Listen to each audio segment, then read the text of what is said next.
জাতীয় সংসদ নির্বাচন ও গণভোটকে সামনে রেখে সারা দেশে ভোট কেন্দ্রগুলোতে ব্যালট বক্স সহ বিভিন্ন সরঞ্জাম বিতরণ করেছে নির্বাচন কমিশন।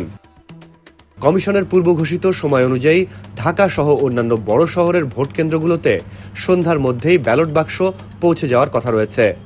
ঢাকার কেন্দ্রগুলো সহ দেশের বিভিন্ন জেলায় একইভাবে সরঞ্জাম বিতরণ কার্যক্রম চলছে। সাধারণ নির্বাচন ও গণভোটের ভোট গ্রহণ অনুষ্ঠিত হবে আগামীকাল বৃহস্পতিবার। ভোট কেন্দ্রগুলো সকাল 7:30 খুলবে এবং বিকেল 4:30 বন্ধ হবে। এদিকে নির্বাচনকে সামনে রেখে ঢাকার গুরুত্বপূর্ণ মোড়গুলোতে তল্লাশি চৌকি বা চেকপোস্ট বসানো হয়েছে। এর সঙ্গে সেনাবাহিনী সহ বিভিন্ন বাহিনী টহল জোরদার করেছে।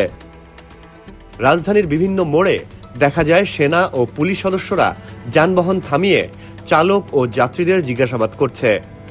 মানিক মিয়া অ্যাভিনিউ, কারণ বাজার, মিরপুর, উত্তরা, রামপুরা, বনানী ও বাড্ডা সহ বিভিন্ন এলাকায় চেকপোস্ট বসানো হয়েছে।